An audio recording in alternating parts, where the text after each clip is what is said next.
সুন্দর পার্টির জন্য। লোক ঠিকই বলে নিজের দেশ নিজের হয় আর নিজের বন্ধুরা নিজের হয়। ঠিক। আর নিজের গার্লফ্রেন্ড নিজেরই হয়।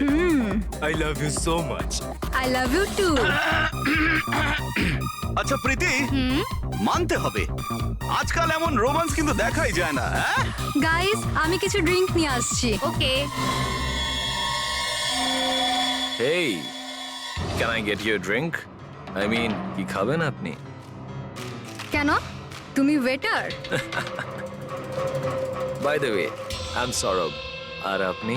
দেখো, যদি তুমি এই পৃথিবীর একটাই ছেলে হতে তবুও আমি তোমাকে ইন্টারেস্ট দেখাতাম না। তাই এই নাম টাম জিজ্ঞেস করে টাইম ওয়েস্ট করো না। Hello hello,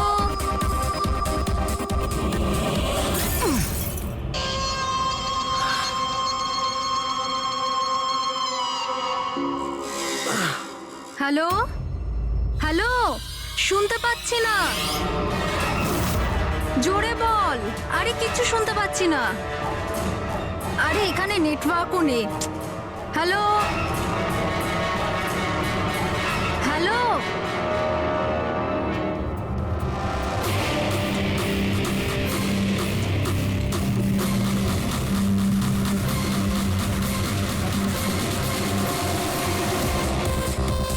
can you hear me? Tanisha, network কি করে চলে গেল?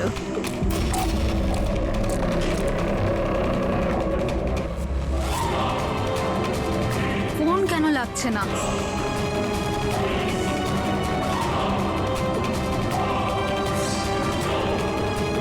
হ্যালো আয়েশা, আয়েশা তুই আমার কথা শুনতে পাচ্ছিস?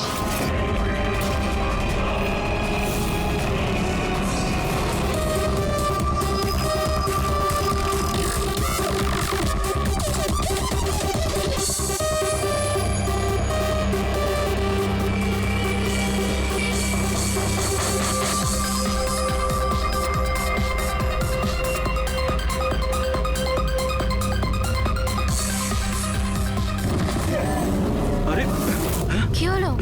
কি? আয়েশা!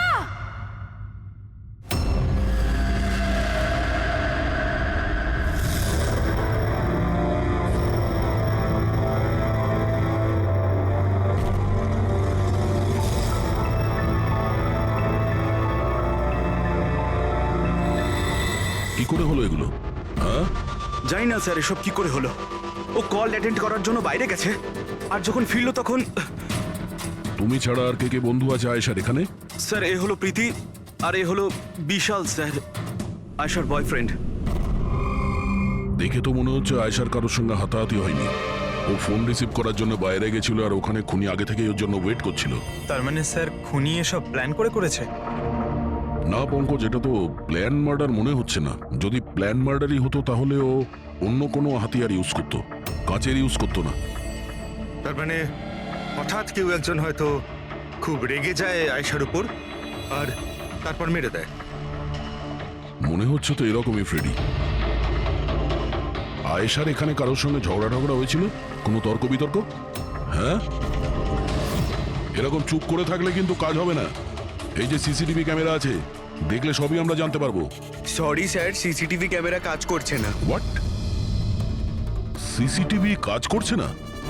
এত গাফিলতি? স্যার ওই কাল শেষের গানটার কারণে ধোয়ার জন্য হয়তো কোনো টেকনিক্যাল ফল্ট দেখা গেছে। আমি তাড়াতাড়ি ঠিক করব। তুমি তো তখন ঠিক করাবে যখন তোমার ক্লাব আবার খুলবে। কেস সলভ না হওয়া পর্যন্ত তোমাদের ক্লাব বন্ধ। স্যার আমার মনে হচ্ছে এই খুন সৌরভ করেছে। বড় লোকের বিগড়ে যাওয়া ছেলে। Hey, can I get you a drink? I mean, কি খাবেন আপনি? কেন? তুমি ওয়েটার? By the way, আমি সৌরভ। আর আপনি? দেখো, যদি তুমি এই পৃথিবীর একটাই ছেলে হতে তবুও আমি তোমাকে ইন্টারেস্ট দেখাতাম না। তাই এই নাম টাম জিজ্ঞেস করে টাইম ওয়েস্ট করো না। যখন আয়েশাকে উত্তর দেয়নি তখন ও রেগে পিছন পিছন বাইরে গেল। সৌরভ কোথায়? স্যার ও তো নেই। তোমাকে বলেছিলাম না আমি, কেউ এই ক্লাব থেকে বাইরে যাবে না। স্যার যেতে দিইনি আমি, হয়তো ও অপরাধ করার পরেই পালিয়ে গেছে, আয়েশার ভেতরে আসার আগেই। এই আয়েশা আর সৌরভ বাইরে কোন দিকে গেছিল? স্যার ওইদিকে।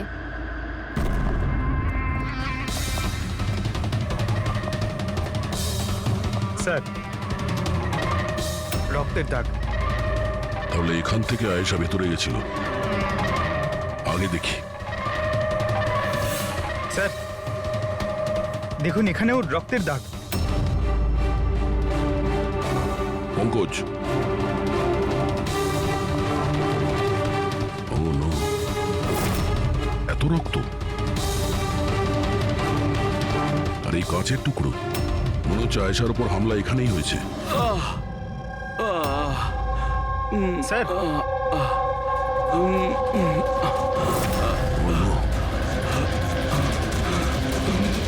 আচ্ছা, এ সৌরভ নয় তো? এর পরিস্থিতি খুব খারাপ, অ্যাম্বুলেন্সকে ফোন করো। ক্লাবে এতগুলো লোকের মাঝখানে একটা মেয়ের খুন হয়ে গেল। মামসাদদের খুঁজে পাওয়া যাচ্ছে না। সিসিটিভি ক্যামেরা আছে কিন্তু কাজ করছে না। তার থেকেও বড় কথা, এখানে কেউ কিছু হতে দেখেনি। কি অদ্ভুত ব্যাপার না? আয়েশা এভাবে আমাকে ফেলে রেখে যেতে পারে না। আমাদের এখানে আসাই উচিত হয়নি। প্লিজ ডোন্ট ক্রাই, নিজেকে এভাবে দোষ দিও না। ডোন্ট ওয়ারি, সব ঠিক হয়ে যাবে। আপনার বান্ধবীর এখানে খুন হয়েছে, আর আপনার এই ব্যবহার? হ্যাঁ, এতক্ষণ ধরে এখানে যা হয়েছে তাতে মনে হচ্ছে যে খুনি এখানে আয়েশাকে মারার উদ্দেশ্য তো এসেছিল না, রেডি হয়ে আসেনি। এখানেই ক্লাবে এমন কিছু হয়েছে যার জন্য ও রেগে গিয়েছিল, আর তাই ও আয়েশাকে খুন করে দিয়েছে, আর তার সাথে সৌরভের ওপরও হামলা করেছে। আমার মনে হচ্ছে যে ওই খুনি আপনাদের মধ্যে কেউ একজন। ফ্রেডি, পঙ্কজ, এখানে যত লোক আছে তাদের সবার ডিটেলস নাও। মাফ করবেন রাইমা, আমি নিজের দিক থেকে অনেক চেষ্টা করেছি, কিন্তু এখন এর থেকে বেশি সাহায্য আর করতে পারবো না। ইটস ওকে ডক্টর, আপনার যা করার ছিল আপনি সবকিছু করেছেন, আর আমরা এর বেশি আর কি করতে পারি?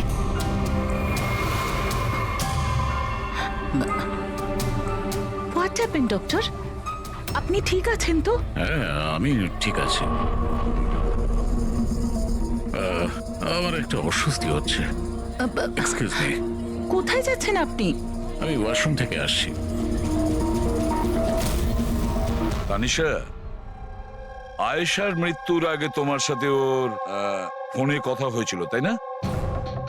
আচ্ছা, ওই ফোন কলের ব্যাপারে আমাদের কিছু ডিটেলে বলতে পারবে? স্যার, ডিস্কোতে খুব জোরে মিউজিক বাজছিল বলে আমি বেশি কিছু শুনতে পাইনি। হ্যাঁ, কিন্তু আমি ওকে এটা বলতে শুনেছিলাম, কি হয়েছে বলো না, কি হয়েছে? তোমার কি খুব কষ্ট হচ্ছে? ডাক্তারের কাছে নিয়ে যাব? এটা তুমি কি করছো? মানে আয়েশা এইসব কথা ওই খুনির সঙ্গে বলছিল? স্যার, এর থেকেও বেশি অবাক হওয়ার বিষয় এটাই যে আয়েশার খুনি ওকে বলছিল এখান থেকে পালিয়ে যেতে। আশ্চর্য ব্যাপার, খুনি আয়েশাকে পালিয়ে যেতে বলছিল, অথচ আয়েশা খুনির চিন্তা করছিল।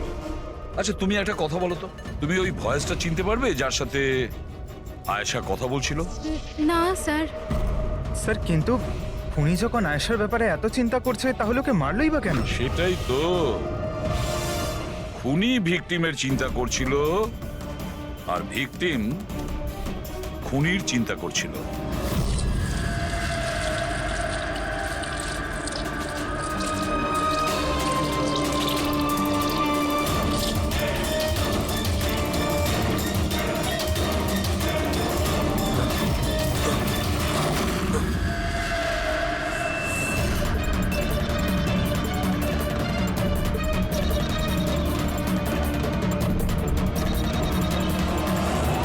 গান?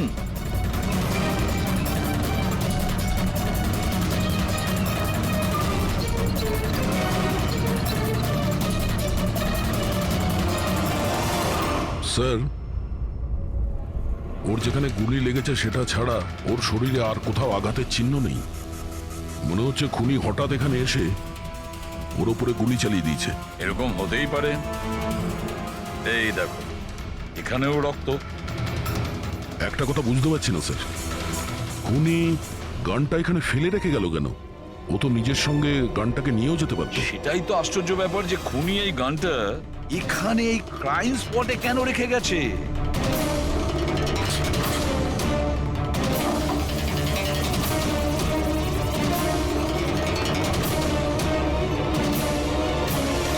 স্যার, এই দেখুন, নিচে এখানে এই টেপটা আটকানো ছিল। ওয়াশ বেসিনের নিচে টেপ? মনে হচ্ছে এখানে টেপ দিয়ে কিছু আটকে ছিল, যেটা এখন এখানে নেই। হতে পারে এই কেসের সঙ্গে রিলেটেড কিছু। নিশ্চয়ই, দেখতে হবে। রায়মাদেবী, ডক্টর যশবন্ত আপনার ডক্টর ছিলেন তো?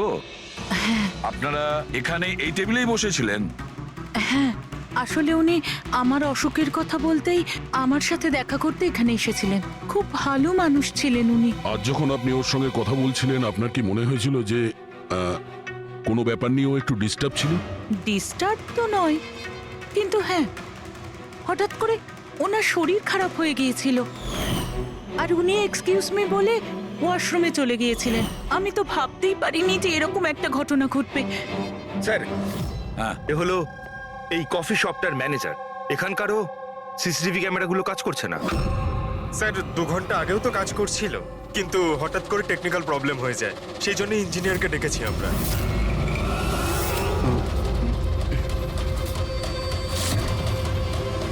এই, একটু দাঁড়াও, এখানে এসো। হ্যালো স্যার, কেমন আছেন? আমার অবস্থা ছাড়ো, নিজেরটা বলো। তোমরা দুজনে এখানে কি করছো? এমনি ঘুরতে এসেছিলাম। কফি শপে ঘুরতে এসেছিলে? কাল রাত্রে তোমার বান্ধবীর খুন হয়ে গেছে। তোমার দ্বিতীয় বন্ধুর কেঁদে কেঁদে অবস্থা খারাপ, আর তোমরা দুজনে এখানে এই কফি শপে আড্ডা মারতে এসছো? এখানেও একটা খুন হয়েছে। বিষয়টা কাকতালীয়, তাই না? সত্যি কাকতালীয়ই বটে, কারণ আমরা তো জানি না ডক্টর যশবন্ত কে। হ্যালো, ওকে বিউরোতে নিয়ে এসো। ওকে ওকে ওকে ওকে ওকে, থ্যাংক ইউ ভেরি মাচ। কি জানিস পঙ্কজ, অনেক লোক ছিল এই ডিস্কোটায় যখন আয়েশা খুন হয়, আর এক একজনের ফোন ট্র্যাক করে এইটা জানার জন্য যে মার্ডারের সময় আয়েশার আশেপাশে কেউ ছিল না। তো এই আমার তো চোখ ব্যথা করতে শুরু করেছে।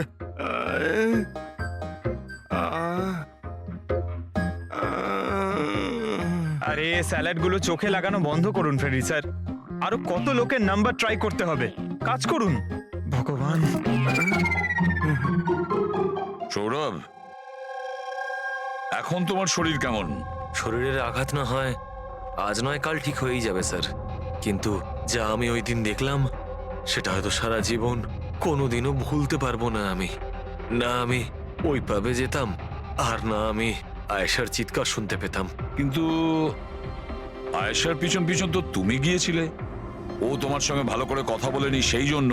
এই কথাটা সত্যি স্যার যে আমি আয়েশার পেছনে গিয়েছিলাম, কিন্তু আমি যখন ওকে ড্রিঙ্ক অফার করলাম ও বারণ করে দিল স্যার। ইনফ্যাক্ট ও আমার ইনসাল্টও করলো স্যার, তাই আমার খুব খারাপ লেগেছিল স্যার, আর তাই আমি ওর পিছু নিয়েছিলাম। ও মাই গড, কে করলো এইসব কিছু? চলো তোমাকে আমি হসপিটালে নিয়ে যাই।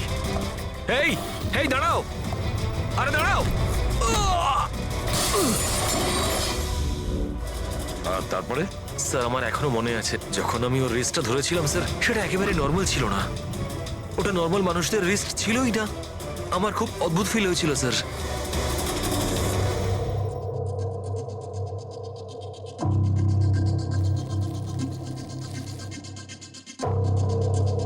তাহলে আপনি বলছেন ডক্টর সালুকে যে এই বন্দুকের উপর কিছু চটচটে লেগে আছে? হ্যাঁ, ওই চটচটে জিনিসটা রাবারের মতো, ওই যেমন সেলোটেপে হয় না, ওই রকম। সেলোটেপ গান? ও, তাহলে খুনি আগে থেকেই ওয়াশ বেসিনের নিচে গানটাকে লুকিয়ে রেখেছিল। তাহলে এই মার্ডার একটা প্ল্যান মার্ডার ছিল।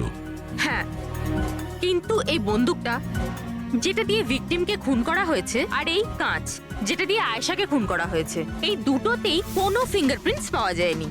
কিন্তু ভাই, এই কাঁচটার টুকরোর উপর একটা বিশেষ ধরনের কেমিক্যাল লেগে আছে, যেমন ধরো প্লাস্টিক কেমিক্যাল।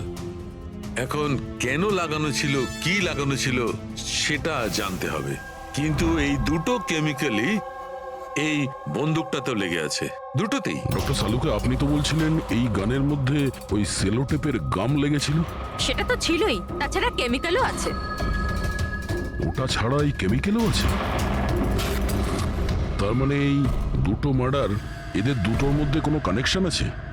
আর জুবিন আর প্রীতির ওই ক্রাইম সিনে থাকা কোনো কাকতালিও ছিল না? একদম, তুমি একদম ঠিক বলছো দা। তোমার কথা আরো একটা জিনিস প্রমাণ করছে। এই দুটো লাশের উপরই আমি তেলের মতো ফেরোমন পেয়েছি। ফেরোমনস মানে ওই কেমিক্যাল যার থেকে গন্ধ আসে? হ্যাঁ, এই দুটো ভিকটিমেরই এদের দুজনের লাশের মধ্যে একই রকম গন্ধ। একটা ব্যাপার পরিষ্কার, হয়তো দুজনে একই রকম পারফিউম লাগাতো, বা দুজনের খুন একজনই করেছে। জেনারেলি একজন মহিলা লেডিস পারফিউম লাগায়, আর একজন পুরুষ জেন্টস পারফিউম। কিন্তু এই দুজনেই একই রকমের পারফিউম লাগিয়েছে, চান্সটা একটু কম। তার মানে এই দুজনের খুনি একজনই।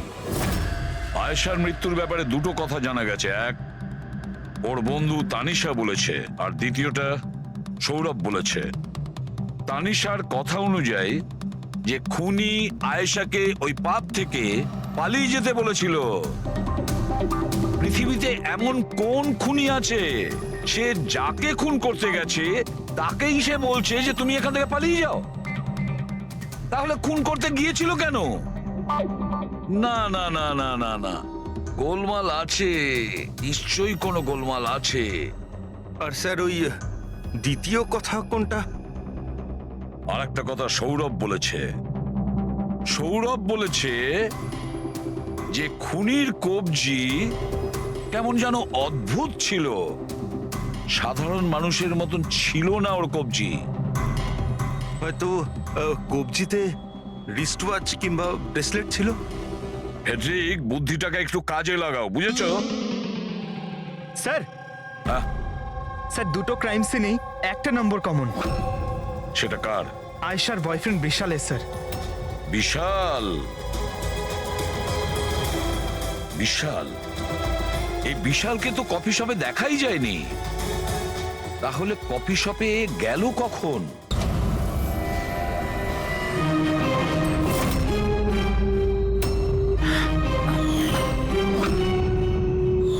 রায়মা দেবী, আপনি আর এখানে? স্যার, এটা আমারই বাড়ি, কিন্তু আপনারা এখানে? ওনাকে কি খুন করেছে সেটা জানতে পেরেছেন?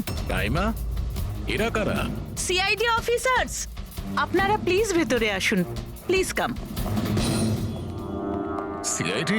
আর স্যার, ইনি আমার হাজবেন্ড, আর এ আমার ছোট ছেলে সন্দীপ। আর বড় ছেলে বিশাল, সে কোথায়? কিন্তু কি হয়েছে স্যার? দেখুন, আসলে ব্যাপারটা হলো ডক্টর যশবন্ত আর আয়েশার খুনে আমাদের মনে হয় হয়তো বিশালের কোনো হাত আছে। এ আপনি কি বলছেন? অভিযোগ প্রমাণিত হয়নি, কাউকে গ্রেপ্তার করতে পারেননি, তো যে কোনো কাউকে ফাঁসিয়ে দেবেন? দেখুন, সিআইডির কাজই হচ্ছে অপরাধী পর্যন্ত পৌঁছানো, নাকি কোনো নিরপরাধীকে ধরে এই কেসটা বন্ধ করে দেওয়া। আপনি দয়া করে একটু বিশালকে ডাকবেন। দাদা খুন করতেই পারে না, আপনারা দয়া করে ওকে ধরে নিয়ে যাবেন না। সন্দীপ, আমরা কিন্তু তোমার দাদাকে এখানে ধরতে আসিনি, আর আমরা এটাও বলিনি যে তোমার দাদা কিছু করেছে।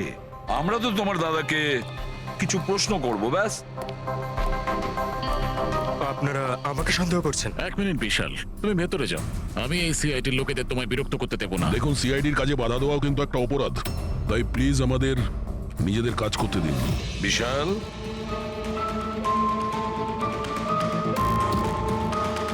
ডক্টর যশবন্ত খুন হয়েছেন ওই ক্যাফেতে, আর তুমি সেই মুহূর্তে ওই ক্যাফেতে ছিলে। কেন, কিসের জন্য গিয়েছিলে ওখানে তুমি? স্যার, আমি তো ওখানে জুবাইন আর প্রীতির সাথে দেখা করতে গেছিলাম। আমি জানতাম না যে আঙ্কেল ওখানে হঠাৎ মায়ের সাথে দেখা করতে আসবেন। আয়েশার সাথে তোমার ঝগড়া চলছিল না? আমি ভীষণ কষ্ট পেয়েছি স্যার ও মারা যাওয়ার পর। আমি জানি না ওকে ছাড়া আমার বাকি জীবন কিভাবে কাটাবো। আমি কিছুদিন একা থাকতে চাই। ঠিক আছে, তুমি গিয়ে রেস্ট নাও।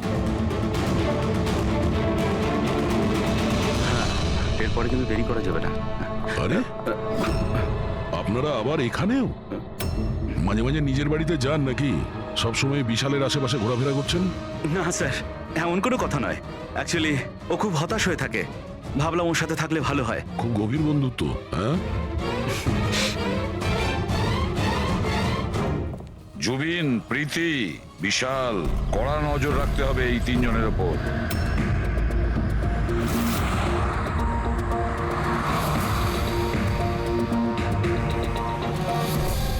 তিনজনের বাড়িতে এমন ক্যামেরা ফিট করেছি না স্যার, একটা মাছি ঢুকলেও সব টের পেয়ে যাবো আমরা।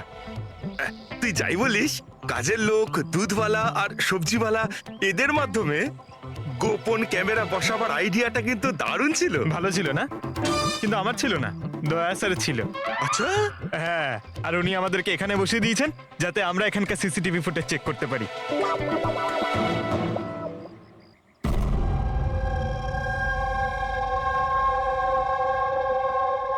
আরে বস, বস একটা বড় সূত্র হাতে এসেছে যেটা এই কেসটার সলভ করতে সাহায্য করবে। সেটা কখন বলবে?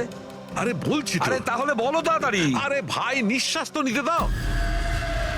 তোমার মনে আছে ওই যে ভাঙা কাঁচের টুকরোটায় আমি প্লাস্টিক কেমিক্যাল পেয়েছিলাম? হ্যাঁ ডক্টর সালুকে, কি ওই কেমিক্যালটা? ওটা হচ্ছে গ্রাফিন, যেটা নকল চামড়া, আর্টিফিশিয়াল স্কিন বানানোর কাজে লাগে। Artificial skin, aesthetic skin, aesthetic skin,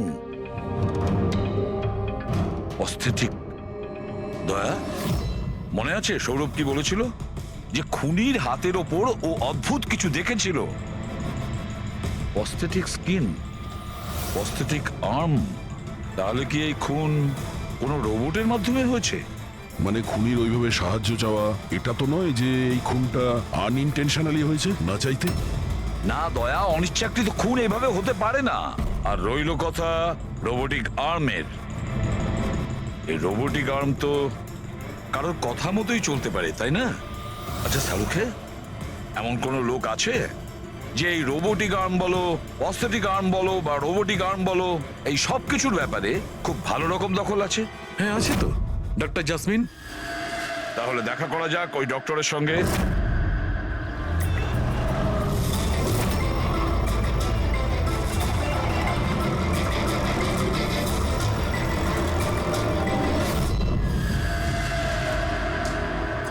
doctor jasmine, আমরা এটা জানতে চাই যে যদি এই এরকম প্রস্থেটিক লাগানো হাত লাগানো হয়েছে রোবোটিক আর্ম, তাহলে কি ওই হাত, ওই আর্ম অন্য কারোর ইনস্ট্রাকশনে কাজ করতে পারে? মানে নকল হাত লাগানো হয়েছে একে, কিন্তু এই হাত দিয়ে কি কাজ করাতে হবে তার কন্ট্রোল এর কাছে নেই, বিয়ের কাছে আছে, তাই তো? কারণ আমাদের সন্দেহ হচ্ছে যে খুন নিজের ইচ্ছায় করছে না, কেউ ওকে দিয়ে করাচ্ছে। স্যার, এটা শুনে যতটা কঠিন মনে হচ্ছে আসলে ততটা কঠিন নয়। হ্যালো, দামিনীকে একটু ভেতরে পাঠাও। হ্যাঁ, সেই রুগীটাই যার কাল টেস্ট হয়েছিল। রুগী?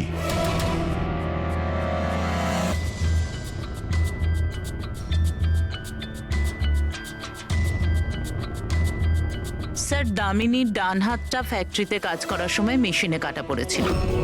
হ্যাঁ স্যার, মেশিনে আমার হাত ঢুকে গিয়েছিল। তাই জন্য ওকে নকল হাত লাগিয়েছি, যার কন্ট্রোল মানুষের ব্রেনের দ্বারা হয়। একটা নকল হাত মানুষের মাথা দিয়ে কাজ করছে কি করে? স্যার, সায়েন্স খুব উন্নতি করেছে। আসলে এই ধরনের নকল হাত সায়েন্সের একটা খুব বড় আবিষ্কার।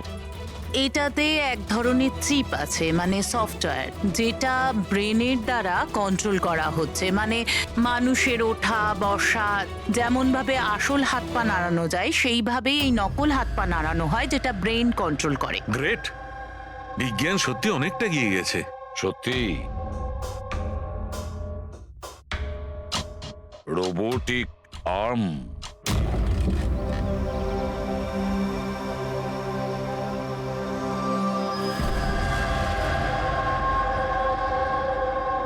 বাই। ওরা ওখানে হাত করছে আর আমরা এখানে গাড়িতে বসে আছি।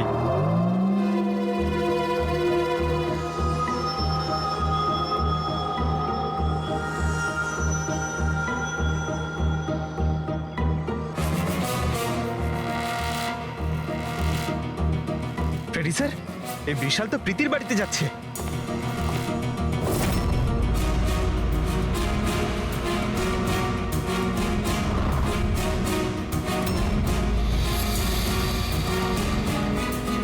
বিশাল, তুমি টেনশন করো না, কেউ কিচ্ছু জানতে পারবে না। আমরা কোনো না কোনো উপায় ঠিক বের করব, ওকে? এ নাও কফি খাও।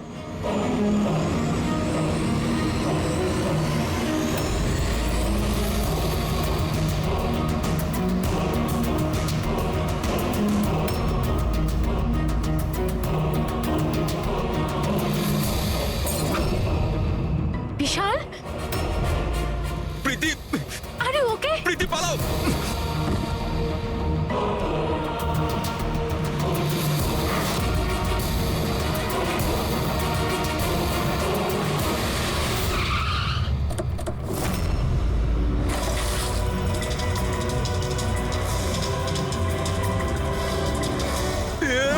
বিশাল, না, বিশাল ছাড়ো।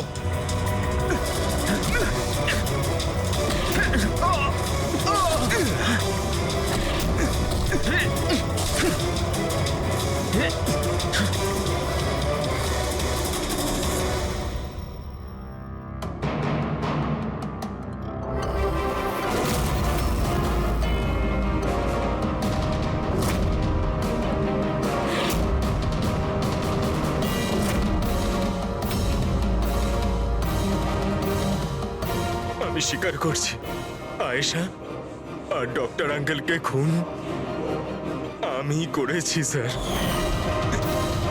তুমি এখানে কি করছো? কি হলো?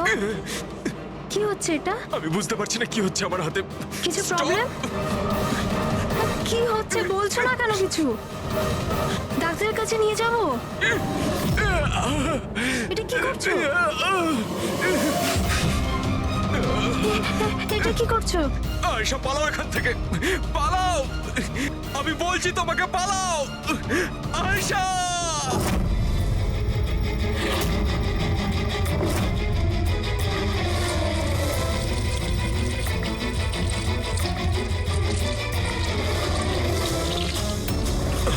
ডক্টর পালিয়ে যাও এখান থেকে।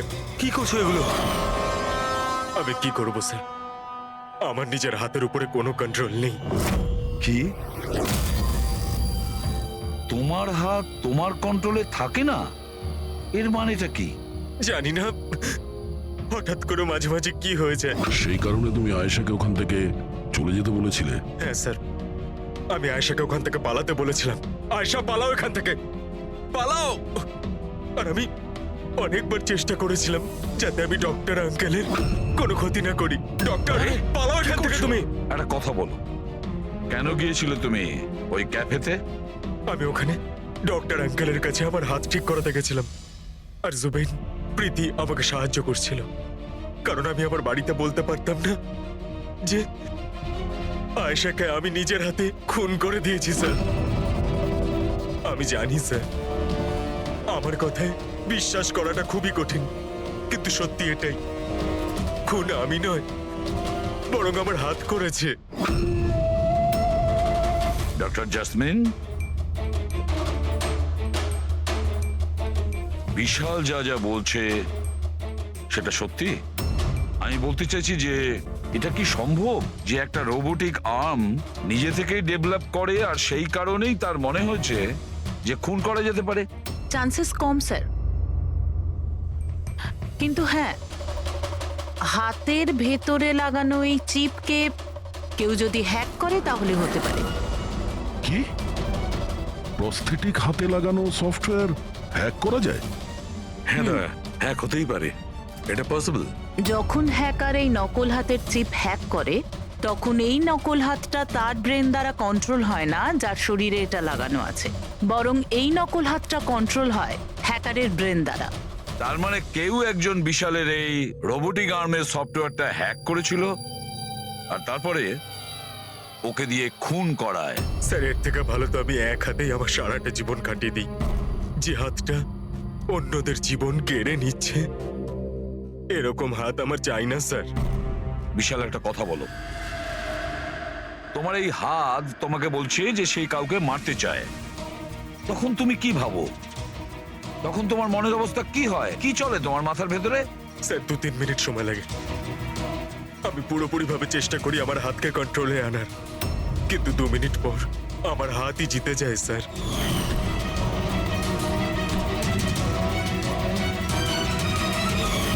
চিন্তা করো না, এবার আমরা তোমার এই রোবোটিক আর্মের ভেতরে একটা ট্রান্সমিটার ফিট করব, আর যার থেকে আমরা জানতে পারবো যে ও কাউকে মারতে চায় বা হয়তো কারোর থেকে ইনফরমেশন পাচ্ছে যে তুমি গিয়ে খুন করো, সেটাও আমরা জানতে পারবো।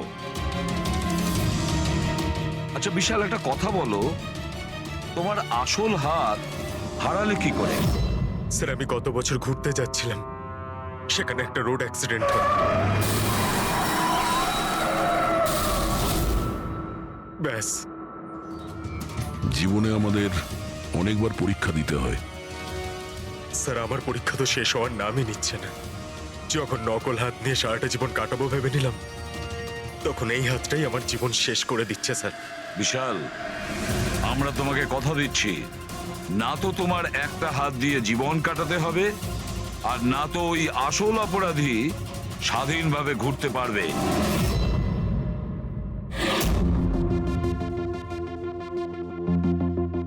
বিশাল, অপরাধী প্রথমে বিশালকে দিয়ে আয়েশাকে খুন করায়। আয়েশা, যাকে বিশাল খুব ভালোবাসতো, এরপরে খুন করায় ডক্টর যশবন্তকে, যে বিশালকে সাহায্য করত। এরপরে প্রাণ নিতে চেষ্টা করে প্রীতির, যে বিশালের বন্ধু ছিল। এরা প্রত্যেকেই হলো বিশালের শুভাকাঙ্ক্ষী, আর এরা প্রত্যেকে বিশালের আপনজন। সবাই বিশালের খুব কাছের মানুষ। তাহলে এই অপরাধী কে হতে পারে? কে সেই অপরাধী? এও তো কোনো কাছের মানুষ হতে পারে, বিশালের কোনো আপনজন। পঙ্কজ, বিশালের অ্যাক্সিডেন্টের পুরো ডিটেল আমার চাই, A to Z। Hello sir, আমি Yashpal. Computer expert? Yes sir. Computer hack করতে পারো? যত বড়ই কম্পিউটার হোক বা সার্ভার, এক তড়িতে হ্যাক করতে পারি। রোবোটিক আর্মের সিস্টেম হ্যাক করতে হবে, পারবে? নিশ্চয়ই স্যার, পারবো। এতে সবকিছু পেয়ে যাবে। হয়ে যাবে স্যার। আর এটার জন্য আমি ট্রেস রাউটিং এর ইউজ করব। সেটা আবার কি? হ্যাঁ স্যার, এই টেকনোলজিটার সাহায্যে বিশালের আশেপাশে প্রত্যেকটা কম্পিউটারকে আমি দেখতে পাবো। মূলত মেশিনের মধ্যে যে হোস্ট নেম আর অ্যাড্রেস থাকে, সেটাকেই হ্যাক করতে হয়। আচ্ছা। আর ট্রেস রাউটিং এর সাহায্যে আমরা শহরের যে কোনো জায়গায় বসে থাকা যে কোনো হ্যাকারকে খুব ইজিলি খুঁজে বের করতে পারবো। ফ্যান্টাস্টিক। আর যে বিশালের রোবোটিক আর্মের সিস্টেম হ্যাক করেছে, এবার আমরা ওর সিস্টেমকে হ্যাক করব।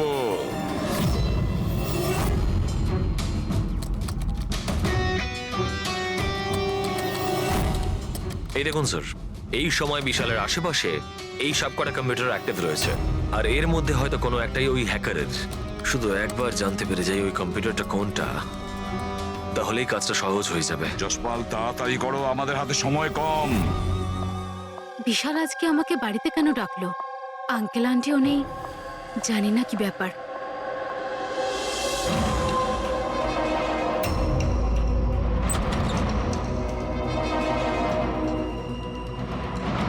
বিশাল, বিশাল। প্রীতি, তুমি জানো যে আমি তোমাকে মারার চেষ্টা করেছি, তবুও তুমি আমার কাছেই এলে। বিশাল, তুমি তোমাকে ফোন করে এখানে ডাকলে? আমি? হ্যাঁ। আমি কখন ডেকেছি? তুমি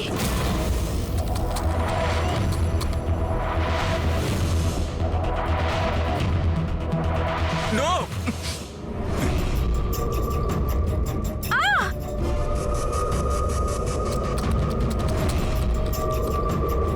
পালাও প্রীতি! বিশাল, প্লিজ বিশাল, পালাও প্লিজ। এখান থেকে! Vishal please, Vishal, Vishal please.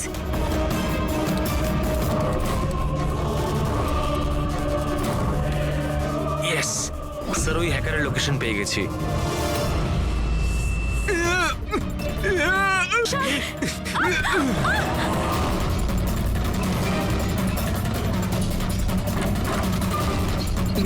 আপনি এখানে কি করছেন?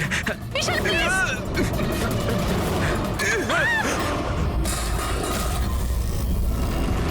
অনেক হয়েছে হ্যাকিং।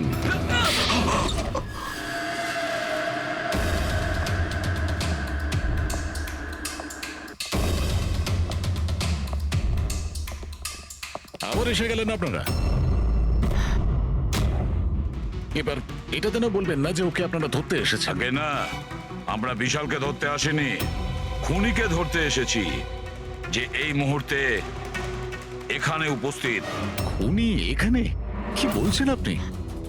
আপনি আপনার মিথ্যে অভিযোগ কার ওপর লাগাবেন? মনন বাবু, গত বছর একটা গাড়ির অ্যাক্সিডেন্ট হয়েছিল খান্ডালাতে। 3 জন ছিল ওই গাড়িতে। 22 বছরের ছেলে বিশাল, 15 বছরের ছেলে সন্দীপ আর 9 বছরের ছোট বাচ্চা সোনিয়া। গাড়ি বিশাল চালাচ্ছিল। গাড়ির অ্যাক্সিডেন্ট খুব সাংঘাতিক হয়েছিল। বাচ্চা মেয়ে সোনিয়া স্পট ডেড হয়ে গেছিল। আর আর সন্দীপ প্যারালাইজড হয়ে গেছিল। ও এখনো চলতে পারে না। এসব আপনি কি করে জানলেন আঙ্কেল? ওই অ্যাক্সিডেন্টে সব থেকে কম আঘাত লেগেছে বিশালের, তবে যে আঘাতটা লেগেছে সেটাও কম নয়। বিশালের নিজের হাতটা হারাতে হয়েছে। আর তাছাড়া বিশাল আপনার সৎ ছেলে, তাই না? স্যার, বিশাল আমার কাছে নিজের সন্তানের মতোই। আমি আপনাকে রিকোয়েস্ট করছি, আপনি বিশালকে আমার সৎ ছেলে বলবেন না। আই এম সরি মদন বাবু, যদি সব বাবা আপনার মতন ভাবতো তাহলে তো ভালোই হতো। যদি রায়মা দেবী এভাবে ভাবতেন। কি রায়মা দেবী? আচ্ছা, আপনার মনে অনেক রাগ জমে আছে, তাই না বিশালের জন্য? কারণ বিশালের জন্য আপনি আপনার নিজের মেয়েকে হারিয়েছেন, আর আপনার নিজের ছেলে সারা জীবন চলাফেরা করতে পারবে না।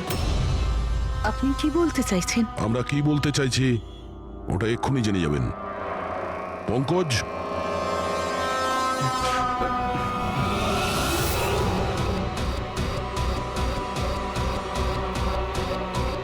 সরি আন্টি, কিন্তু আমি ওদের সবকিছু বলে দিয়েছি যে আপনার বলার জন্যই আমি এসব করেছি। আমি ওই সফটওয়্যারগুলোকে হ্যাক করেছিলাম, আর আমি সব জায়গার সিসিটিভি গুলোকে হ্যাক করে বন্ধ করে দিয়েছিলাম।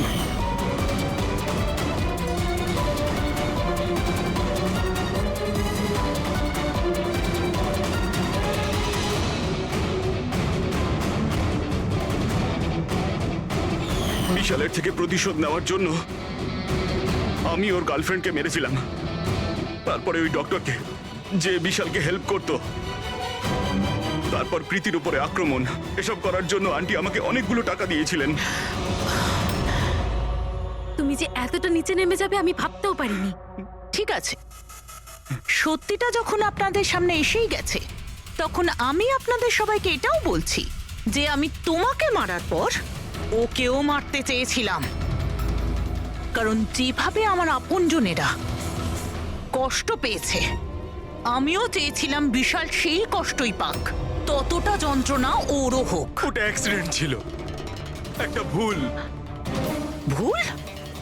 তোমার একটা ভুলের জন্য আমার সারা জীবন অন্ধকার হয়ে গেছে। তুমি রাশ ড্রাইভিং করেছিলে, আর শাস্তি কারা পেল? আমি আর আমার সন্তানেরা। মা, আমি তোমাকে শুধু নিজের মা নয়, ভগবান ভেবেছিলাম। যদি আমাকে শাস্তি দিই তুমি শান্তি পেতে, তাহলে আমাকে অন্তত একবার বলতে পারতে। হাসি মুখে আমি জীবন দিয়ে দিতাম। আমি তোমার জীবনটা চাইনি, আমি তো তোমাকে বাঁচিয়ে রেখে কষ্ট দিতে চেয়েছিলাম। আর আপনারা সবাই আমাকে দোষ দিতে পারেন না, কারণ আমি যা করেছি সেটা আমার মায়ের মমতার জন্য করেছি। রায়মা দেবী, মা শব্দের অর্থ আপনি জানেন না, সেজন্যই আপনি এত বড় অপরাধ করেছেন। আরে মা তো সেই হয় যে শুধু নিজের নয়, অন্যের সন্তানকেও স্নেহ ভালোবাসা দিয়ে আগলে রাখতে পারে। বিশাল হয়তো আপনার গর্ভের সন্তান নয়, কিন্তু মা বলে তো ও ডাকতো। ও আপনাদের পরিবারেরই একটা অংশ। কোনো মাই তার ছেলের ওপর এইভাবে প্রতিশোধ নিতে পারে না। হ্যাঁ সেটাও এত ঘৃণ্য, দুটো লোকের প্রাণ নিয়েছেন। না রায়মা দেবী, আপনি বড় ভুল করেছেন, বিশাল ভুল করেছেন। আদালত আপনাকে কোনোদিন ক্ষমা করবে না, কোনোদিন ক্ষমা করবে না। কঠোরতম শাস্তি হবে আপনার।